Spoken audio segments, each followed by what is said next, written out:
Olá, caros alunos. Hoje nós vamos falar um pouquinho sobre o nascimento da medicina como um saber científico autônomo. Como nós já vimos anteriormente, a ciência, lá na antiguidade, ela estava ligada à filosofia, né? Antes da modernidade, você não tinha um status autônomo da ciência, né? Então, toda preocupação epistemológica era também uma preocupação não apenas filosófica, mas também científica. Mas é importante a gente ressaltar que, no princípio, assim como nós falávamos dos vídeos que tratam da passagem do mito ao logos, ou seja, da mitologia grega para o discurso racional filosófico da filosofia, né? A medicina antiga ela também se voltava para o sobrenatural e era praticada por sacerdotes antigamente. Então, a mitologia, ela, por exemplo, ela afirmava que o centauro Quiron ele ensinou aos seres humanos a arte de curar os males. E ele teve como um discípulo o Esculápio, que era considerado filho de Númis e divinizado, né? Então, ele era chamado de médico e salvador e tinha como símbolo a serpente. Por isso, foram dedicados a ele vários templos, né, e cultos religiosos. E o que era feito nesses templos, nesses cultos? Olha, os doentes eram levados a esses templos e lá eles eram curados, né, por meio de práticas ou ritos mágico-religiosos. É lógico que tudo dependia de um caráter sobrenatural, então você não teria como averiguar se as curas aconteciam realmente em razão dos ritos religiosos ou por causa de um outro fator, como por exemplo o próprio tempo, né?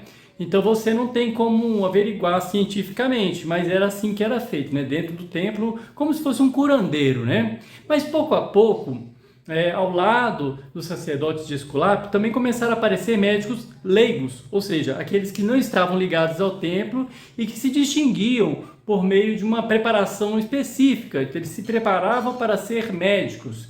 Esses médicos eles poderiam exercer a sua arte ou sua técnica, né, em tendas ou em moradas fixas. Ou então também poderiam viajar, né, os chamados médicos ambulantes. Então você teria ali a medicina praticada por médicos que não eram necessariamente sacerdotes.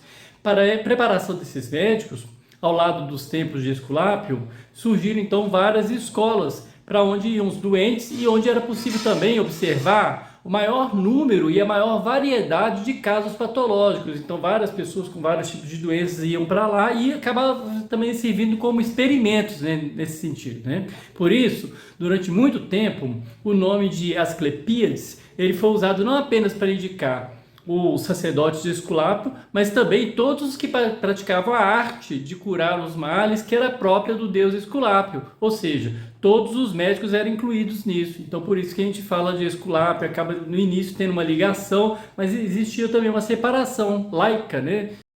As mais famosas escolas médicas da antiguidade surgiram em Crotona, em Cirene, em Rhodes, em Quínido e em Cos. E foi exatamente em Cos que a medicina se elevou ao mais alto nível, por mérito particular de Hipócrates, que, desfrutando dos resultados das experiências de outros médicos, das experiências passadas, né, ele deu à medicina um status de ciência, ou seja, de conhecimento buscado com um método preciso.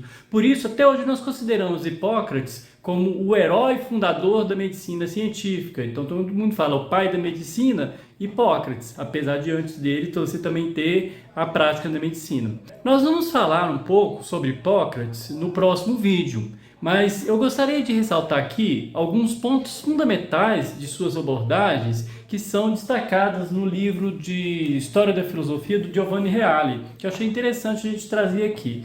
Olha, ele vai citar aqui 4 pontos que vão colocar Hipócrates como esse fundador da medicina científica, né? Ele vai falar o seguinte: 1. Separou claramente o conteúdo científico da medicina em relação a todas as crenças religiosas que acompanharam seu nascimento.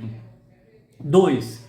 Considerou o homem e sua saúde não como realidades isoladas, mas como parte de um conjunto de fatores mais amplo que pode ser não só o ambiente circundante, mas também as instituições políticas.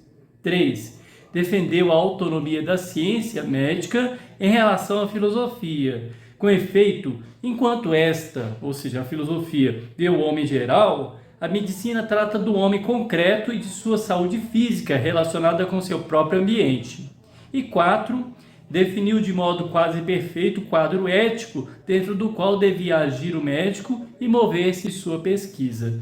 Então, vocês podem perceber aqui que você vê ali algumas distinções, né, que mostram, primeiro, essa separação do religioso, essa questão ética, né, que também está presente na medicina. Mas, como eu disse no início, a filosofia e a ciência na Grécia Antiga eram uma coisa só.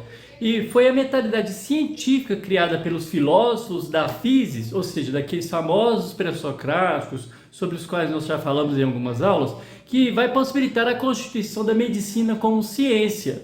Por quê? Porque o filósofo ele olhava para o mundo de forma científica, né? Ao contrário daquelas pessoas que voltavam-se para a mitologia grega. Além disso, também é importante ressaltar o papel dos filósofos como Sócrates, como sofistas, em que valorizavam a argumentação, exatamente para poder ampliar o conhecimento.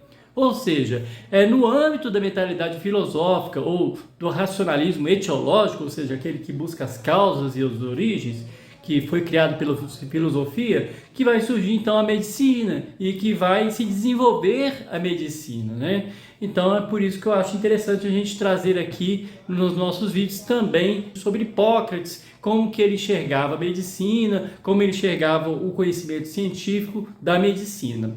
Eu espero que tenha sido claro. Até a próxima aula.